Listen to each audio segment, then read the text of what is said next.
What you're about to hear will change everything you thought you knew about the ransom note. For 28 years, investigators have been asking the same question. Who wrote it and why? December 26, 1996. A mother wakes up, she walks down the stairs, and there on the step, she finds a letter. 3 pages, handwritten, a ransom demand. But this wasn't just any ransom note. This was something different, something that made no sense from the very beginning. Tonight, we expose the truth behind the most analyzed piece of evidence in this case. This is what they don't want you to know. Before we dive deeper into this investigation, if you want to stay updated on new evidence that could finally crack this case, make sure you hit that subscribe button and turn on notifications, because what we're about to reveal will make you question everything you've been told. And drop a comment telling us, who do you think wrote this ransom note? Let's go back to that morning. December 26, 1996, 5:30 a.m. Patsy Ramsey wakes up. The family has an early flight planned. They're supposed to leave for Michigan to visit John's older children from his previous marriage. Then they're heading to their vacation home in Charlevoix, Michigan. It's going to be a busy day. Patsy gets dressed. She puts on the same clothes she wore to the Christmas party the night before. Black velvet pants, a red turtleneck. This detail would later become significant because some people questioned why she would put on the same outfit from the night before instead of fresh clothes. But in that moment, she's just getting ready. She's thinking about the trip, about packing, about getting the kids up and to the airport on time. She walks out of the master bedroom on the 2nd floor. She starts down the back staircase, the spiral staircase that leads from the bedroom level down toward the kitchen area on the 1st floor. It's still dark outside. The house is quiet. John is still upstairs. Burke is asleep in his room. JonBenét is in her bedroom. Everything seems normal. Patsy is about halfway down the staircase when she sees it. Paper. White-lined paper. Lying on one of the wooden steps. 3 pages. She picks it up. The handwriting is in black felt-tip marker. The letters are clear, deliberate. She starts reading, and what she reads makes her blood run cold. Mr. Ramsey, comma. Listen carefully, exclamation point. We are a group of individuals that represent a small foreign faction, period. We do respect your business, but not the country that it serves, period. At this time, we have your daughter in our possession, period. She is safe and unharmed, and if you want her to see 1997, comma, you must follow our instructions to the letter, period. The note continues. You will withdraw $118,000 from your account, period. $100,000 will be in $100 bills and the remaining $18,000 in $20 bills, period. Make sure that you bring an adequate size attaché to the bank, period. When you get home, you will put the money in a brown paper bag, period. The instructions go on and on, detailed, specific. Don't talk to anyone. Don't call the police. Don't try to be smart. We are watching you. We will call you between 8 and 10 a.m. tomorrow to instruct you on delivery. If you talk to a stray dog, she dies. If you alert bank authorities, she dies. If the money is in any way marked or tampered with, she dies. You will be scanned for electronic devices, and if any are found, she dies. The note is signed with a strange acronym, SBTC Victory, exclamation point. What does that mean? Nobody knows. Patsy doesn't finish reading. She can't. The panic hits immediately. Her daughter. They have her daughter. Someone took JonBenét. She screams.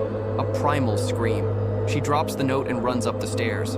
She bursts into JonBenét's bedroom. The bed is made. Or maybe it's not made. Accounts vary, but JonBenét isn't there. The room is empty. Patsy screams again. She runs to the master bedroom. "John!" she yells. "John!" John Ramsey wakes up. He's confused. What's wrong? Patsy is hysterical. She's crying, barely able to speak. There's a note. JonBenét's gone. Someone took her. John jumps out of bed. They run downstairs together. John reads the ransom note. His hands are shaking. This can't be real. This can't be happening. But it is. The note is there. His daughter is missing. Patsy picks up the phone. She calls 911. The call is recorded. The timestamp shows 5:52 a.m. The call lasts 5 minutes and 21 seconds. And if you listen to it, you can hear the raw terror in Patsy's voice. The dispatcher is a woman named Kim Archuleta. She answers, 911 emergency. Patsy responds, immediately crying, almost unable to get the words out. She pauses. There's a ransom note. My daughter's been kidnapped. The dispatcher asks for the address. Patsy gives it. 755 15th Street. The dispatcher asks her name, Patricia Ramsey.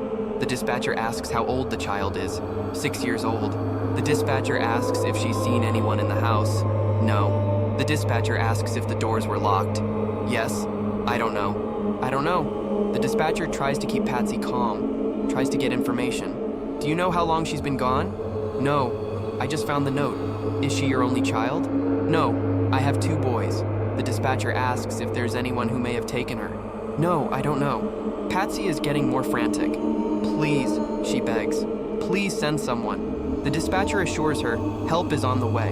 Police are being dispatched, but Patsy can barely hold it together. She's hyperventilating, crying, talking to John in the background. What should we do? What should we do? The dispatcher tells her not to touch anything, not to move anything, not to hang up the phone. But Patsy does hang up. The call ends. And that's when investigators would later say they heard something strange. After Patsy thought she hung up the phone, there are a few seconds of audio before the line goes completely dead.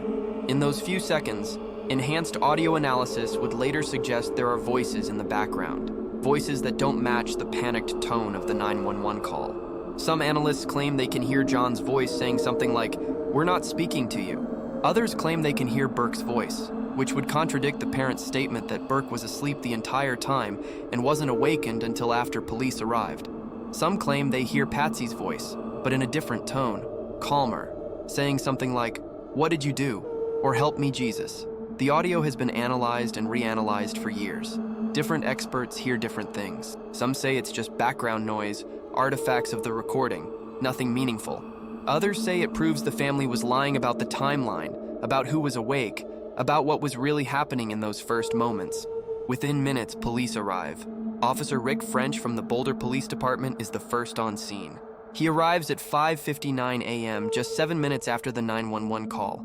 He parks his patrol car in front of the large Tudor-style home.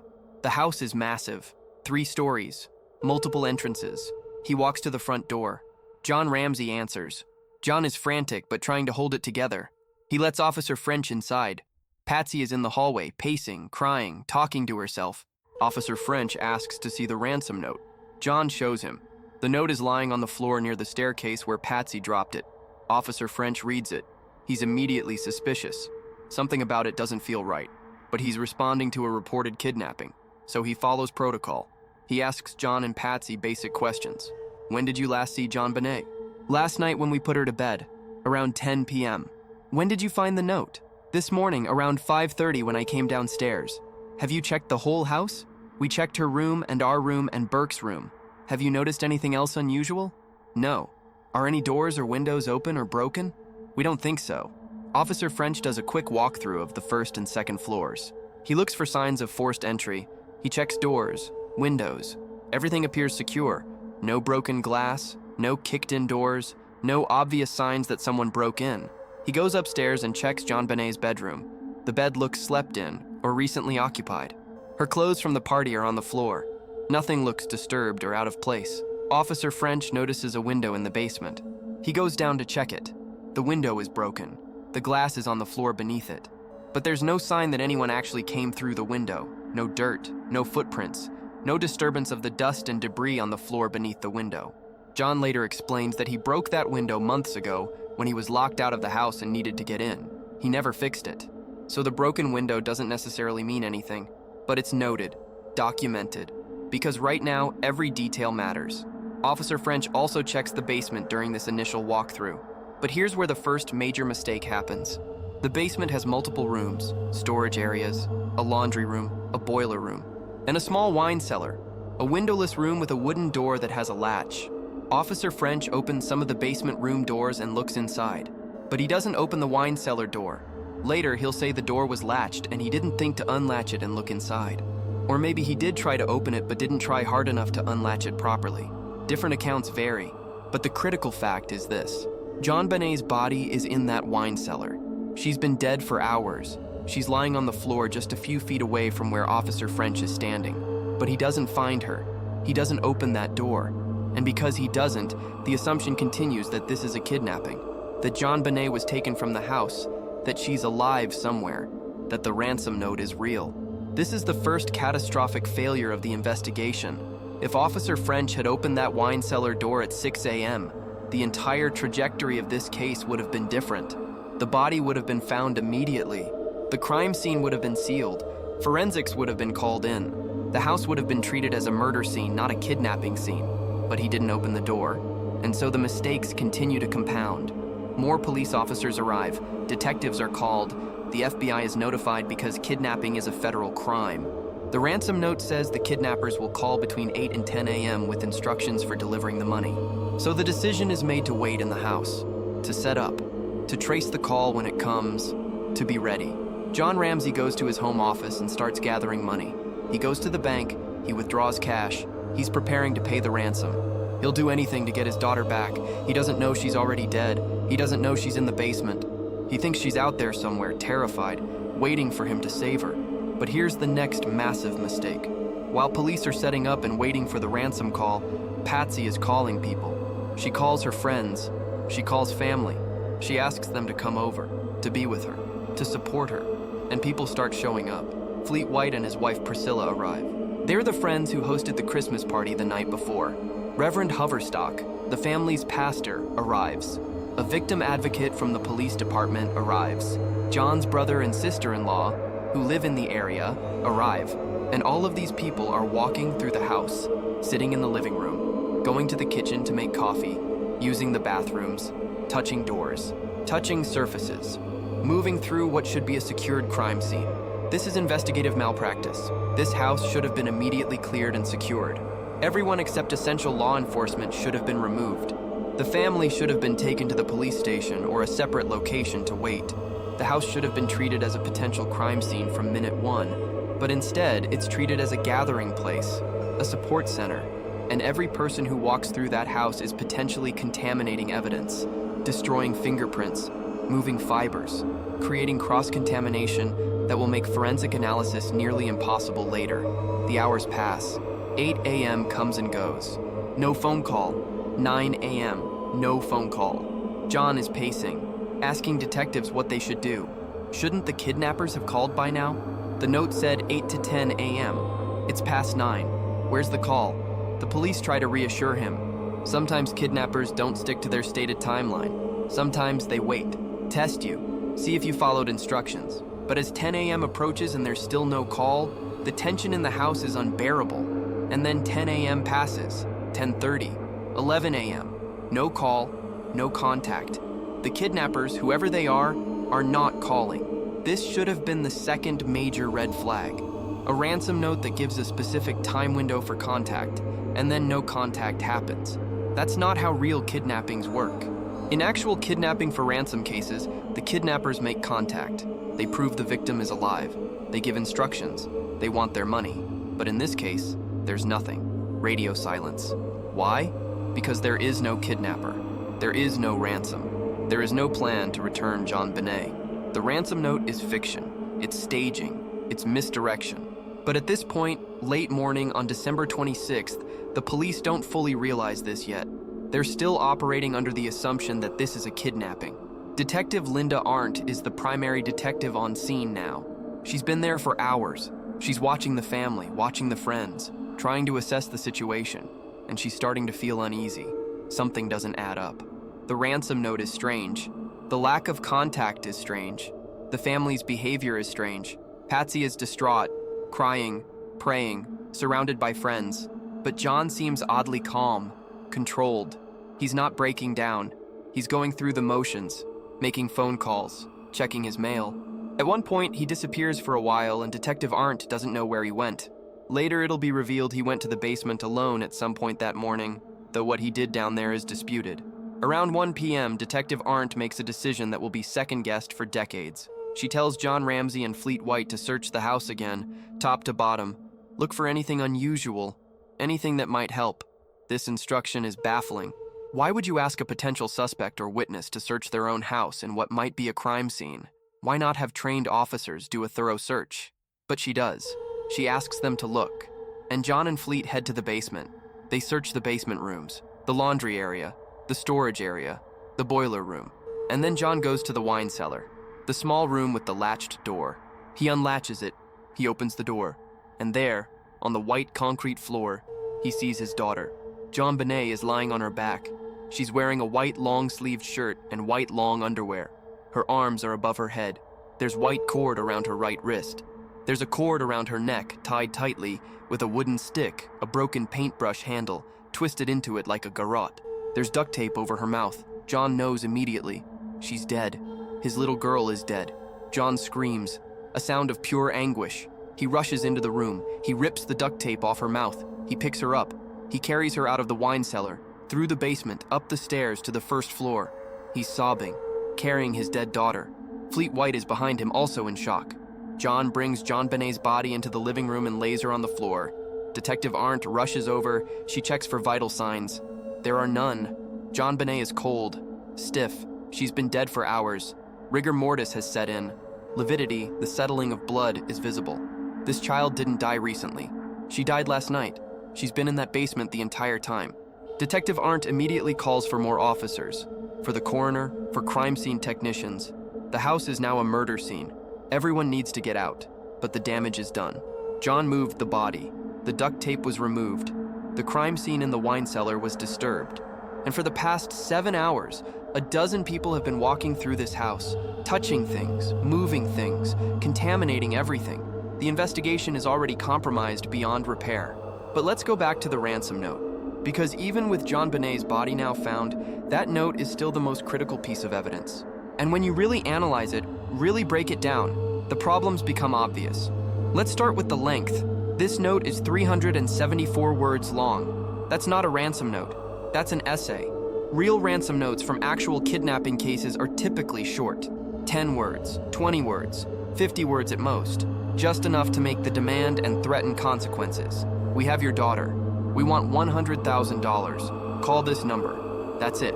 Short, direct, no unnecessary details. But this note rambles. It includes multiple warnings, multiple threats, multiple instructions that aren't even relevant yet because the call hasn't happened. And the tone is bizarre. It shifts between formal and casual. We do respect your business, but not the country that it serves. That's formal language, almost diplomatic. Then later, if you alert bank authorities, she dies. If the money is in any way marked or tampered with, she dies.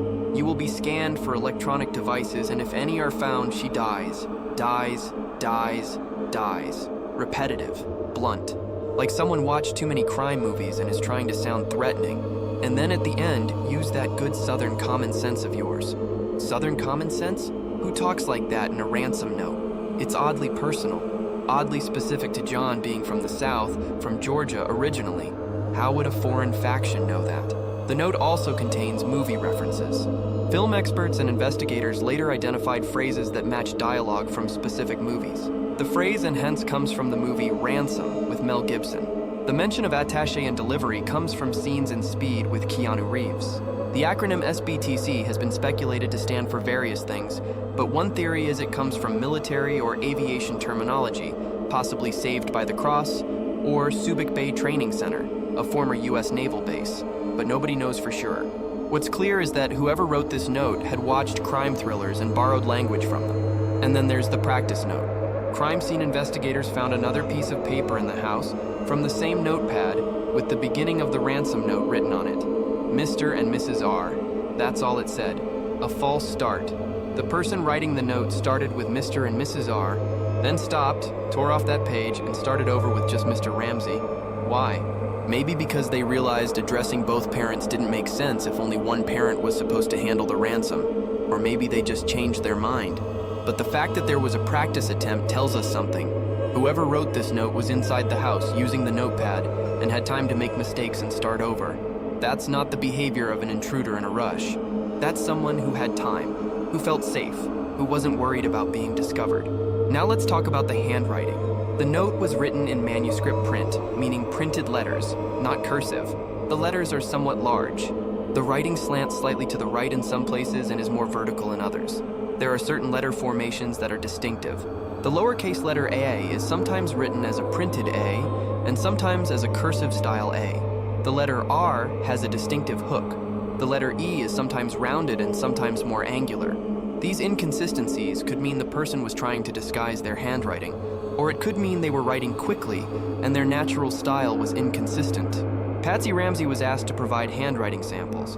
She wrote out the ransom note word for word multiple times in her natural handwriting. Then she wrote it again while trying to disguise her writing. Then she provided samples of her everyday writing, letters, notes, Christmas cards. All of this was sent to forensic document examiners. The FBI brought in their experts. The Colorado Bureau of Investigation brought in theirs. Private experts were hired by both the prosecution and the defense. And the results were all over the place. Some experts said Patsy's handwriting showed significant similarities to the ransom note. The letter formations, the spacing, the slant. They said they could not rule her out as the author. One expert said there was a high probability she wrote it, but other experts disagreed. They said the differences were too great, that Patsy's natural writing style didn't match the note, that the similarities were just common letter forms that many people use. And still other experts said the evidence was inconclusive, that they couldn't say yes or no definitively. So the handwriting evidence, which should have been a smoking gun one way or the other, turned out to be useless, ambiguous, subject to interpretation, not strong enough to charge anyone, not strong enough to clear anyone. John Ramsey also provided handwriting samples, and the experts were unanimous about John. He didn't write the note. His handwriting was distinctly different. The letter formations didn't match. The style didn't match. He was ruled out. Burke Ramsey, the 9-year-old, also provided samples, though analyzing a child's handwriting is difficult because it's still developing. But experts who looked at Burke's writing said it didn't match either. So if you believe the handwriting experts who ruled out John and Burke, that leaves Patsy as the most likely author within the family. But if you believe the experts who said the evidence was inconclusive or didn't match Patsy, then the author could be someone else entirely, an intruder, someone we've never identified. The linguistic analysis is equally complicated. Forensic linguists study word choice, grammar, syntax, writing style. They can sometimes determine education level, regional background, native language. When linguists analyzed the ransom note, they found some interesting things. The grammar is mostly correct. There are a few awkward phrasings, but overall, this was written by someone with a good command of English, native speaker level. The vocabulary is mixed. Some words are simple everyday language. Other words are more formal or unusual. Attaché, hence, adequate. These aren't words most people use in casual speech, but they are words that an educated person, maybe someone who reads a lot or has a professional background, might use. The linguists also noted the use of we throughout the note. We are a group. We respect your business. We will call you. This is meant to suggest multiple kidnappers, a group, a faction, but there's no evidence of multiple people. JonBenét's body shows no signs of being handled by multiple people. The crime scene doesn't suggest a team of criminals. It looks like one person. So why the we? Maybe to sound more threatening. To make the Ramseys think they're dealing with an organized group rather than a lone individual. Or maybe it's just part of the staging, part of the fiction. And then there's the ransom amount, $118,000. Not a round number. Not a number you'd expect in a ransom demand. Kidnappers usually demand big, even numbers. $1 million, 500,000, 250,000. Numbers that sound significant. But 118,000? That's specific. Too specific. And when investigators looked into John Ramsey's finances, they made a discovery. John had recently received a bonus from Access Graphics, the company he was president of. The amount of that bonus? $118,117.50, almost exactly the ransom demand. The kidnappers were asking for the exact amount of John's bonus, down to the nearest thousand. How would an intruder know that? Bonus information isn't public. It's not something you can look up. It's confidential company information. Maybe it was on a pay stub. Maybe it was in documents in John's home office. But that would mean the intruder had time to go through John's personal papers, find the bonus amount, and use it in the ransom note. Again, that's not the behavior of someone in a rush. That's someone who had access, who had time, who knew where to look. Or maybe it wasn't an intruder at all. Maybe it was someone in the family who knew about the bonus. Patsy would have known. John obviously knew. It's possible the bonus was discussed at home. Possible that Patsy saw the pay stub or the check. Possible that the amount was fresh in someone's mind. And when they sat down to write a ransom note, trying to think of a realistic amount, that number, 118,000, came to mind. Not because they calculated it carefully, but because it was simply the number they'd seen recently. The ransom note also contains threats that don't make sense. If you alert bank authorities, she dies. But how would the kidnappers know if the bank was alerted? They're not at the bank. They don't work at the bank. There's no way they'd know if John went to the bank and withdrew the money normally, or if he alerted bank officials. It's an empty threat. It sounds scary, but it's not practical. Similarly, you will be scanned for electronic devices. Scanned how? With what equipment? By whom? Real kidnappers in 1996 didn't have portable scanners to check for bugs or tracking devices.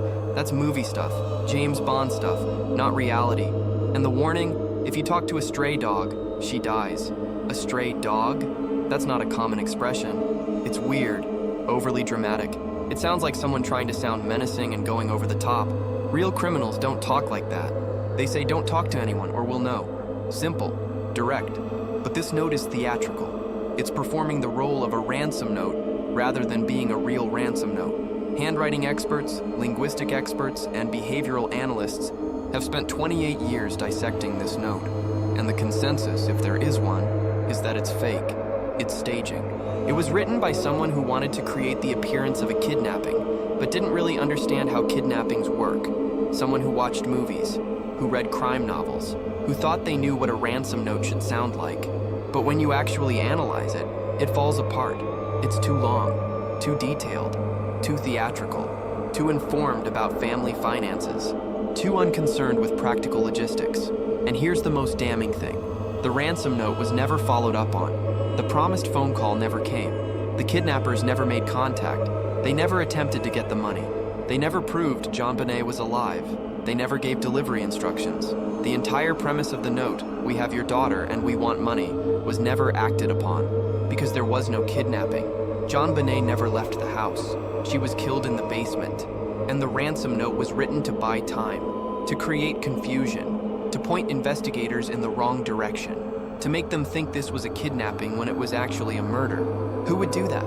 Who would sit down and write a 2.5-page ransom note knowing full well that the child is already dead in the basement?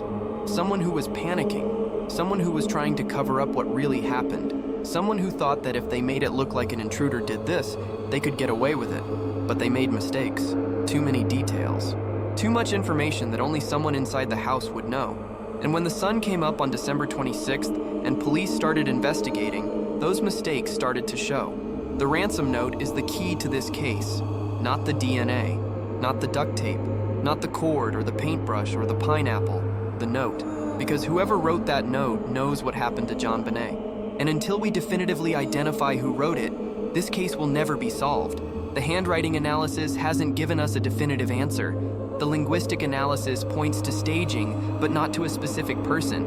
And so we're left with theories, speculation, endless debate, but no proof, no smoking gun, no confession.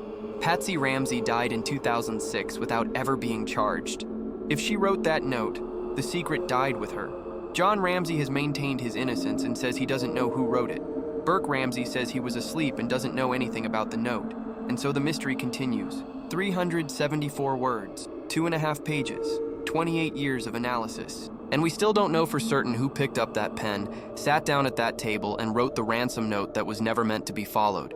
If this deep dive into the ransom note made you question everything, make sure you hit that like button and subscribe. We're breaking down every piece of evidence in the JonBenét Ramsey case, and what comes next could finally reveal the truth. Drop a comment telling us who you think wrote that note, and share this video with anyone who's been trying to solve this mystery for decades.